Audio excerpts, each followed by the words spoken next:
Muito boa tarde a você que está conosco, nos acompanhando pelo Notícias Agrícolas. Nesse horário, você já sabe, a gente fala do mercado do boi.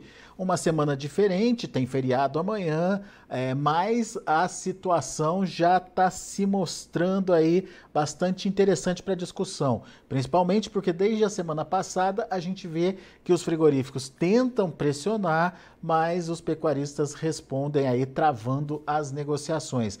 Me parece que a gente está muito próximo aí de um piso para as cotações. Será? Vamos perguntar para Douglas Coelho, Radar Investimentos, que já está aqui comigo. Seja bem-vindo, meu amigo. Obrigado mais uma vez por estar aqui com a gente nessa véspera de feriado, nos ajudando a entender esse mercado do boi, Douglas. E desde a semana passada a gente tem visto, né, Douglas, um mercado meio que, se não firme, mas pelo menos tentando ali encontrar um ponto de equilíbrio, e me parece que o 260, 255 em São Paulo é esse ponto. Qual que é a sua percepção, Douglas? Muito boa tarde, meu amigo Alexander, muito boa tarde a todos os amigos do Notícias Agrícolas, sempre um prazer falar com vocês. Pois é, não tem véspera de feriado não, quando o assunto é boi, pode ligar, pode chamar, a gente está aqui para ajudar no que for preciso. Boa, Douglas. E é isso mesmo, né? O que a gente sentiu na semana passada? Que os negócios começaram a travar um pouco mais quando os frigoríficos desceram a baliza de preço ao redor aí de 255 a 260 aqui em São Paulo. A gente sentiu um fluxo de negócios mais travado, né? Pode ter sido uma conjunção, uma combinação de fatores, não somente isso. Esse é o primeiro. O segundo foi aquela notícia, né, que até mesmo a própria ministra foi no ar para falar que foi uma coisa esporádica, que realmente a China não tinha aberto a importação como um todo, né, que foi só um container espaçado, e tem essa expectativa também para esse leilão do 5G, querendo ou não, a política, o comércio internacional, todos os negócios são feitos com base de concessão, né? É um toma lá, dá cá, você abre um produto, fecha um produto, tem toda uma troca de favores ao redor disso. Então, a gente sentiu sim que o pecuarista deu dois passos para trás na semana anterior, quando veio esse nível de preço de 255, 260 e essa conjunção de notícias, conjunção de fatores. Agora, esse sentimento no mercado físico me parece que também está sendo meio que visto aí no mercado futuro. Temos também, aparentemente, né, Douglas, um piso aí para os preços para o vencimento de novembro? Sim, exatamente. O mercado físico, ele é preponderante, ele é soberano, é ele que manda, né?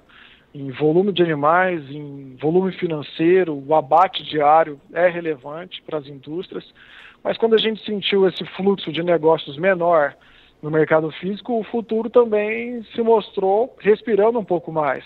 Então aquele movimento pesado de queda, de venda, que era rotineiro, né, no BGX, no boi novembro, que é o mais negociado, já ficou mais calmo. Então o mercado testou ali os 268, 269, 270, algumas vezes lateralizou ali e hoje está respirando um pouco mais. Hoje o contrato de novembro está sendo negociado ao redor de 273. Então ele pode ter feito um suporte ali, já que ele bateu algumas vezes, não rompeu e lateralizou. Claro que isso é só uma observação do fluxo de preços, né, dos acontecimentos de preços do boi novembro, não que caracteriza alguma análise, mas é de se observar, é de se notar sim que o mercado tocou lá e fez um suporte, já que está respirando agora no 273, e a gente tem uma semana mais curta, né? Essa semana que a gente está vivendo agora, uma semana com feriado amanhã, tem 2 dias praticamente a menos de abate, 2 dias a menos de compra de gado. Hoje as compras estão bem incipientes, muita gente fora, né? Ou não consegue negociar nada, o pecuarista não vai querer negociar no feriado, então isso, querendo ou não, traz algum alento aí, o mercado dá uma respirada com esses fundamentos. Muito bem. Agora, essa questão aí, Douglas, da oferta de animais e principalmente desse recuo do pecuarista, né? Isso reflete já uma diminuição da oferta de animais para esse mês de novembro, ou alguma estratégia adotada pelo próprio pecuarista para evitar uma concentração de oferta, enfim, ou é só mesmo o efeito psicológico das últimas notícias aí que fez o produtor dar um passo para trás, como você bem colocou? Bom, é muito regionalizado nesse momento, né? Historicamente, os animais de coxo já perdem volume no final de outubro e começo de novembro. Eles já ficam mais ralos, né? Essa oferta já não é tão forte, não pressiona tanto assim. Então, olhando agora, fazendo uma geral aqui no Centro-Sul, o Mato Grosso do Sul ele não é um estado tão forte assim de confinamento. Então, possivelmente, a oferta de animais de coxo lá já está mais dentro dessa média histórica, mais rala, né? Em São Paulo, né? Quem é de São Paulo, está escutando esse nosso bate-papo, é do interior de São Paulo, viu que nas últimas 48 horas no interior praticamente parecia um chuveiro ligado. Foram chuvas ininterruptas, chuva atrás de chuva, foram poucos momentos que deu alguma brecha.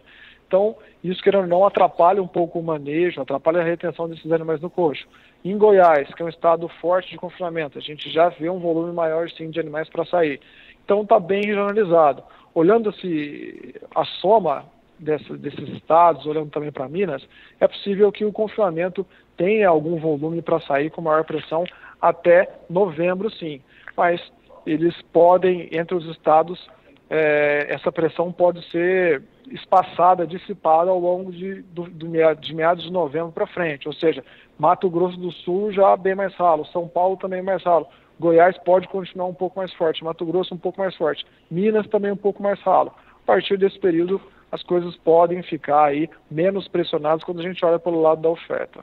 E quando a gente olha basicamente escala ultimamente, ou pelo menos nos últimos meses, não foi um fator de referência muito grande por causa da própria estratégia do frigorífico, né, Douglas? Mas a gente viu que nos últimos dias ela deu uma recuada, né? Exatamente, muito bem lembrado. A própria indústria, vendo esse cenário de stop no físico que houve em meados de outubro, o início de outubro, ela comprava para a semana, fechava, ficava fora das compras, voltava na próxima semana. Fechava e seguia assim, comprando animais assim, aproveitando esse fluxo de animais que ela conseguia comprar relativamente a custos menores na próxima semana. A gente sentiu que em meados da semana anterior, as escalas que já estavam desde o início de outubro, desde o final de setembro, ao redor de 4,4, já vieram um pouco mais para baixo. Então a gente viu uma escala média ao redor de 3,6, 3,7 hoje aqui em São Paulo. Muito bem. Bom, o que a gente pode entender então é que já existe um movimento de busca, pelo menos, de um preço médio de equilíbrio aí para a arroba. Agora, e na carne, Douglas, como é que está isso? A carne continua pesada ainda, a gente vê preços aí da carne no atacado que estava na semana passada, né, fecharam a semana passada ao redor de 17,69, agora mais próxima de 17,35, tudo isso puxado pelo dianteiro. Sem a China, o dianteiro acabou pesando um pouco mais nos últimos dias aqui, e isso trouxe a referência da carcaça para baixo também, né? A gente tem uma exportação que deve ser divulgada agora, na próxima quarta-feira, dia 3, ao redor das 15 horas, mas temos também toda aquela expectativa que sem a China, que não veio em setembro, que deve ser concretizada agora em outubro, né? Nossa expectativa é que outubro seja de 55% a 60% abaixo do que foi exportado em setembro e que seja ao redor de 50% menor do que foi exportado em outubro de 2020, né? Então, realmente, sem esse grande importador, o dianteiro acabou pesando, né? O dianteiro, querendo ou não, estrategicamente para as exportações é muito importante, a preferência do brasileiro são das peças de traseiro, isso acabou jogando a carcaça um pouco para baixo, é fato. Essa redução de 50% aí deve trazer números, então, abaixo daquelas 100 mil toneladas que a gente estava acostumado já a ver por mês? Provavelmente, provavelmente. A gente estava fazendo a festa das 100 mil toneladas, até o próprio Ibov também, 100 mil pontos, a gente já chegou próximo dos dois aí, duas marcas importantes, né? Abaixo de 100 mil toneladas, também nos financeiros, o mercado bem pressionado com os ruídos, com a inflação, né? Questão dos precatórios, com o dólar subindo, tudo isso é bem relevante. E qual que é a sua expectativa, a expectativa de vocês aí na Radar em relação à volta da China, Douglas? Bom, em relação à China, qual que é a nossa opinião? É uma relação de simbiose, tanto uma relação Brasil-China simbiose. Por que eu digo simbiose? Porque um depende do outro. A gente depende da China como principal importador, levando aí, em média, nos últimos meses, antes de todo o alvoroço, 60%, 65% da nossa exportação, e deles, olhando para o lado do consumo da carne, da importação de carne bovina, a gente representava entre 30% a 35% da carne bovina importada por eles, né? Claro que tem toda uma questão comercial envolvida, toda essa diligência de documentos, checagem, né, que deve ser feita. Não é do dia para a noite, mas a gente tem esperança, assim, que pode retomar, né? Como a gente já colocou em outros bate-papos nossos. Em 2019 foi rápido, foram 14 dias, mas em 2012 foi só em 2014, demorou um ano e meio para voltar. Só que em 2012 o volume que eles compravam da gente, né, essa simbiose, essa relação de simbiose, tanto da gente quanto para eles, era bem menor. A China, o consumo per capita da China ainda é pequeno, vem de uma base pequena, fraca, mas é um crescimento constante. E quando a gente compara com 2012, que foi praticamente um ano e meio, 2 anos, o volume que a gente exportava para eles era bem menor, o consumo também era bem menor. O consumo de carne bovina está muito ligado a um hábito alimentar e à renda disponível, né? A gente viu que nos últimos anos, com o avanço da tecnologia, com a economia, né, com os crescimentos que a China teve, o leste chinês ali ficou uma região muito rica, uma região com bastante renda disponível. E isso também puxou o consumo de carne bovina. É uma coisa cultural que vai ao longo do tempo. Dificilmente esse gosto pela carne bovina ele é deixado para trás, né? É uma coisa que tende a aumentar o consumo. Então a gente acredita que sim, é uma relação de simbiose, pode demorar mais, já demorou mais que 2019, mas deve ser desenrolado rápido. A gente vê um bom trabalho da ministra, uma força de vontade, não só da China, mas olhando para outros mercados e outros países que ela fez também. Então a gente tem confiança e todo o setor está bem atento a isso, querendo ou não, um parceiro comercial importante, né? Brasil e China, minério, carne bovina, enfim, uma coisa está bem ligada com a outra e a gente tem esperança assim, de ser algo aí nos próximos meses, nas próximas semanas, que se desenrole rápido, né, para um bem geral, né, para as coisas começarem a rodar como estavam rodando antes. Muito bem. Douglas Coelho, meu caro, muito obrigado mais uma vez pela participação aqui conosco no Notícias Agrícolas. Volte sempre, Douglas. Eu que agradeço pela oportunidade, conte conosco, um forte abraço, até mais. Valeu, até a próxima.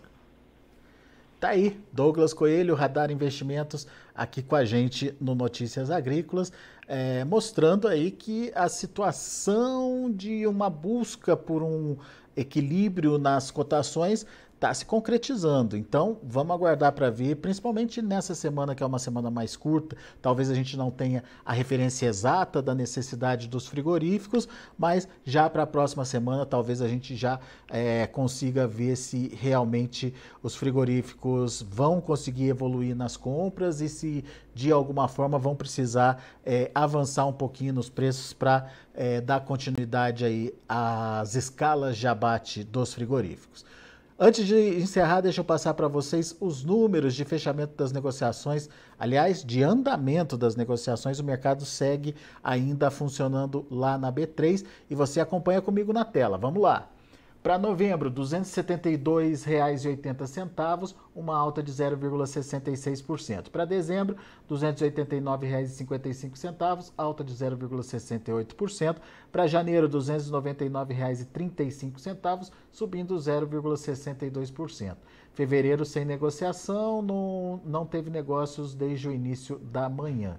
O indicador CPEA, referência São Paulo, fechou a R$ 257,10, uma alta de 1,18%. Muito bem, são os números do mercado do boi nesta manhã de segunda-feira, véspera de feriado de finados. A gente traz todas as informações para vocês aqui no Notícias Agrícolas. Para você que nos acompanha pelo YouTube, não se esqueça, faça sua inscrição, acione o sininho para que você possa receber as informações nas demais redes sociais, nas demais mídias. Não esqueça de interagir, participar com a gente e nos seguir principalmente. Grande abraço, até a próxima. Na sequência tem João Batista Olive com Tempo e Dinheiro.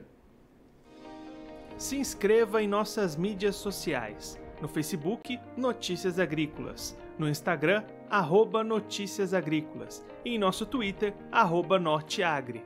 E para não perder nenhum vídeo, não se esqueça de nos acompanhar no YouTube e na Twitch, Notícias Agrícolas Oficial.